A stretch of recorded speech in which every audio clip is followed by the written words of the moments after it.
जय श्री राधे कृष्ण। माघ मास के शुक्ल पक्ष में आने वाली एकादशी को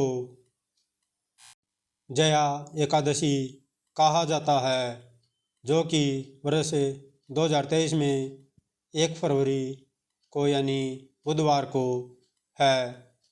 इस वीडियो में हम जया एकादशी व्रत की कथा श्रवण करेंगे। अतः कथा शुरू करने से पहले आप सभी से प्रार्थना है कि कथा अच्छी लगे तो वीडियो को लाइक कीजिएगा, चैनल को सब्सक्राइब कीजिएगा। तो करते हैं जया एकादशी की व्रत कथा शुरू। गांडीवधारी अर्जुन ने कहा, हे भगवान, अब कृपया कर आप मुझे माघ माह के शुक्ल पक्ष की एकादशी के संबंध में भी विस्तारपूर्वक बताइए। शुक्ल पक्ष की एकादशी में किस देवता का पूजन करना चाहिए तथा इस एकादशी के व्रत की क्या कथा है, उसके करने से किस फल की प्राप्ति होती है। भगवान श्री कृष्ण ने कहा, हे अर्जुन, माघ माह के शुक्ल पक्ष की एकादशी को जया एकादशी कहते हैं।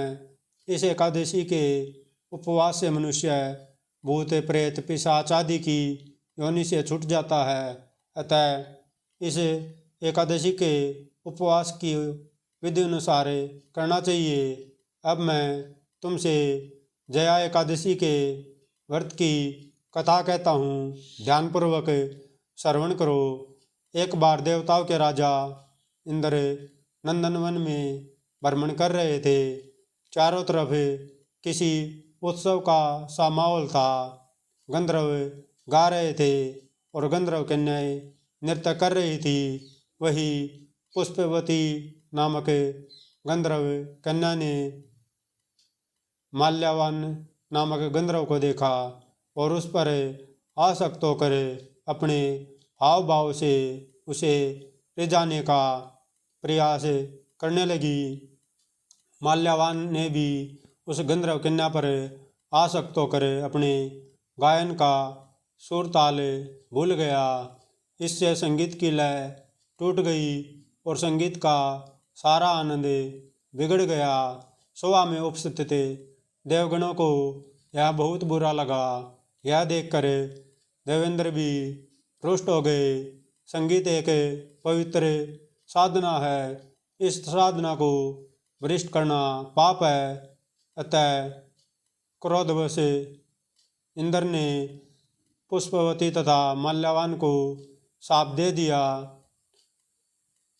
संगीत की साधना को अपवित्र करने वाले माल्यावान और पुष्पवती, तुमने देवी सरस्वती का घोर अपमान किया है। अतः तुम्हें मृत्युलोक में जाना होगा।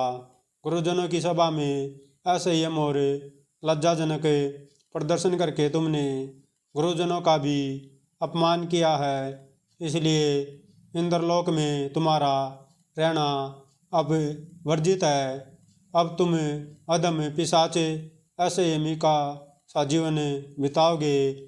देवेंद्र का शाप सुनकर वे अत्यंत दुखी हुए और हिमालय पर्वत पर पिशाच योनि में दुखपूर्वक जीवन यापन करने लगे। उन्हें गंध, रस, सप्रस आदि का तनिक भी बोध नहीं था। वही उन्हें असहनीय दुख सहने पड़ रहे थे। रात दिन में उन्हें एक क्षण के लिए भी नींद नहीं आती थी। उस स्थान का वातावरण अत्यंत शीतल था, जिसके कारण उनके रोए खड़े हो जाते थे, हाथ पैर सुन पड़ जाते थे, दांत बजने लगते थे। एक दिन उस पिशाच ने अपनी स्त्री से कहा, न मालूम हमने पिछले जन्म में कौन से पाप किए हैं, जिसके कारण हमें इतनी दुखदायी यह पिशाच योनि प्राप्त हुई है। पिशाच योनि से नरक के दुख सहना कहीं ज़्यादा उत्तम है। इसी प्रकार के अनेक विचारों का कहते हुए अपने दिन व्यतीत करने लगे।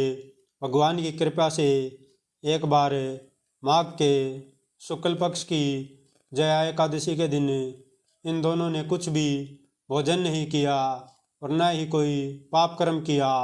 उस दिन मात्र फल फूल खाकर ही दिन व्यतीत किया और मान दुख के साथ पीपल के वृक्ष के नीचे विश्राम करने लगे। उस दिन सूर्य भगवान अस्ताचल को जा रहे थे। वह रात इन दोनों ने एक दूसरे से सट कर बड़ी कठिनता से काटी। दूसरे दिन प्रातःकाल होते ही प्रभु की कृपा से इनकी पिशाचियों से मुक्ति हो गई और पुनः अपनी अत्यंत सुंदर अप्सरा और गंधर्व की देह धारण करके तथा सुंदर वस्त्रों तथा आभूषणों से अलंकृत होकर दोनों स्वर्ग लोक को चले गए। उस समय आकाश में देवगण तथा गंधर्व इनकी स्तुति करने लगे। नागलोक में जाकर इन दोनों ने देवेंद्र को दंडवत किया। देवेंद्र को भी उन्हें उनके रूप में देखकर महान विस्मय हुआ और उन्होंने पूछा, तुम्हें पिशाचियों से किस प्रकार मुक्ति मिली, उसका पूरा वृतांत मुझे बताओ। देवेंद्र की बात सुने माल्यवान ने कहा, हे देवताओं के राजा इंद्र, शरीर की कृपा तथा जय एकादशी के व्रत के पुण्य से हमें पिशाच योनि से मुक्ति मिली है। इंद्र ने कहा, हे माल्यवान, एकादशी के व्रत करने से तथा भगवान श्री हरि की कृपा से तुम लोग पिशाच योनि को छोड़कर पवित्र हो गए हो, इसलिए हम लोगों के लिए भी वंदनीय हो गए हो, क्योंकि शिव तथा विष्णु भक्तम देवताओं के वंदना करने योग्य हैं। अतः आप दोनों धन्य हैं।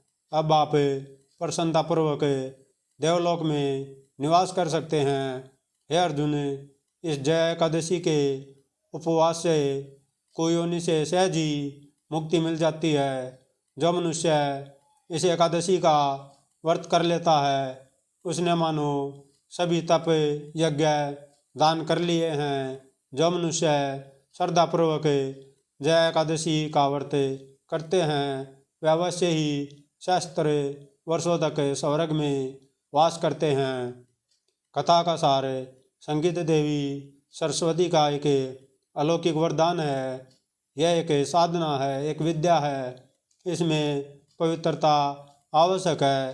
फिर जिस सभा में अपने से बड़े गुरुजन आदि उपस्थित हों वहाँ प्राणी को संयम और मर्यादा को बनाए रखना चाहिए, ताकि गुरुजनों का अपमान न हो, उनका सम्मान बना रहे। गुरुजनों का अपमान करने वाला मनुष्य घोर नरक का भागी है। यही इस कथा का सार है। तो आप सभी भी अवश्य एकादशी का व्रत रखिए। अगर व्रत रखना संभव नहीं हो पाता है तो कथा को अवश्य श्रवण कीजिए, क्योंकि कथा सुनने से भी व्रत के समान फल प्राप्त होता है। जय श्री राधे। अगर कथा अच्छी लगे तो वीडियो को लाइक कीजिएगा, चैनल को सब्सक्राइब कीजिएगा। जय जय श्री राधे।